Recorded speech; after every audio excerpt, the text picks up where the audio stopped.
Assalamu alaikum. I am Dr. Sadida Amir from Department of Pediatrics, Independent Medical College.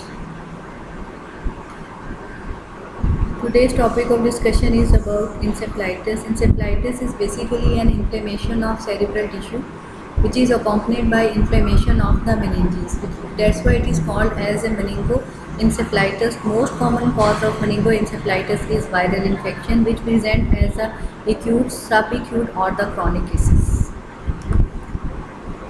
Encephalitis is an inflammation of the brain which is especially caused by a viruses such as herpes simplex or less commonly caused by bacteria or some of the fungal infection in patients having immunodeficiency.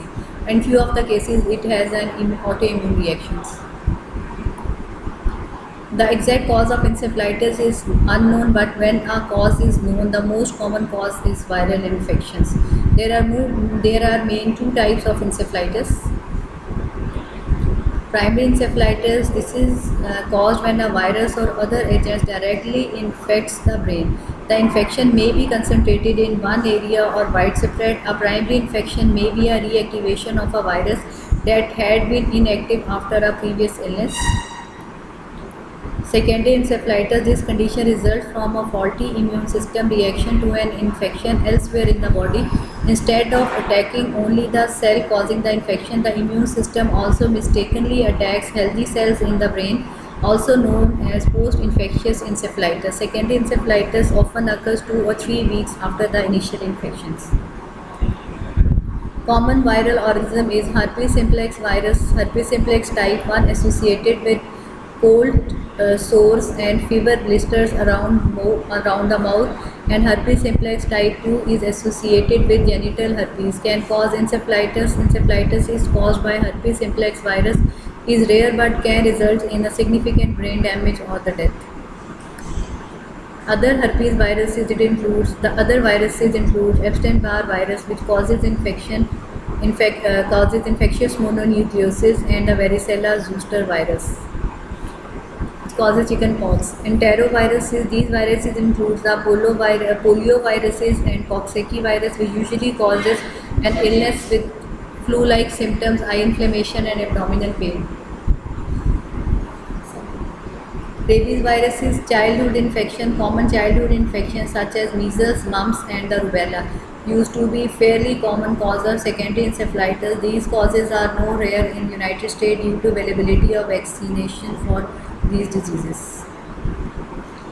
Risk factors includes age. Sometimes encephalitis are more common or more severe in certain age groups. In general, young children and older adults are at greater risk of common type of viral encephalitis. Weak immune response like in patients with HIV and AIDS. Clinical manifestations are signs and symptoms may develop hours or weeks after exposure.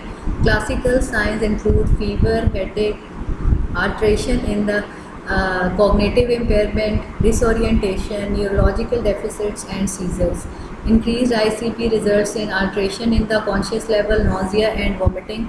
Motor weakness such as hemiparesis, increased deep tendon reflexes and extensor plantar responses. Bizarre behavior or personality changes. Hypothalamic pituitary involvement may result in hypothermia, diabetes insipidus and syndrome of inappropriate ADH.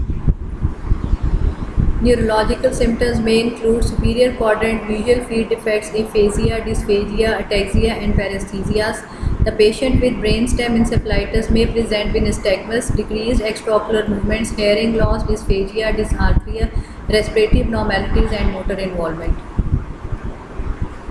Limbic encephalitis may cause mood and personality changes that progress to severe memory loss and delirium. About 2/3 of symptomatic patients have encephalitis with signs and symptoms of fever, vomiting, headache, knuckle rigidity, cranial nerve dysfunctions, and erythematous rash. Seizures are uncommon. Diagnostic evaluation include lumbar puncture with elevation of CSF to detect elevation of leukocytes counts, increased mononuclear cells, pleocytosis, increased protein, normal or slightly lower glucose levels. Polymerase chain reaction analysis of the virus DNA and the detection of intrathecal produced viral antibodies are essential in diagnosis of a specific viruses like herpes simplex, cytomegalovirus. EEG may demonstrate the slow brain wave complexes in encephalitis.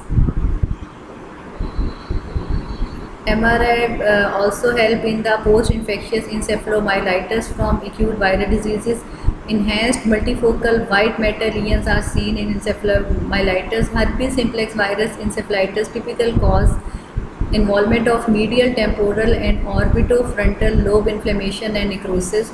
Low density abnormalities may be present in the temporal lobes. MRI is preferably compared to a CT scan.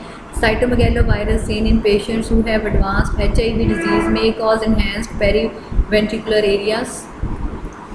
Brain tissue biopsy indicate presence of infectious organisms.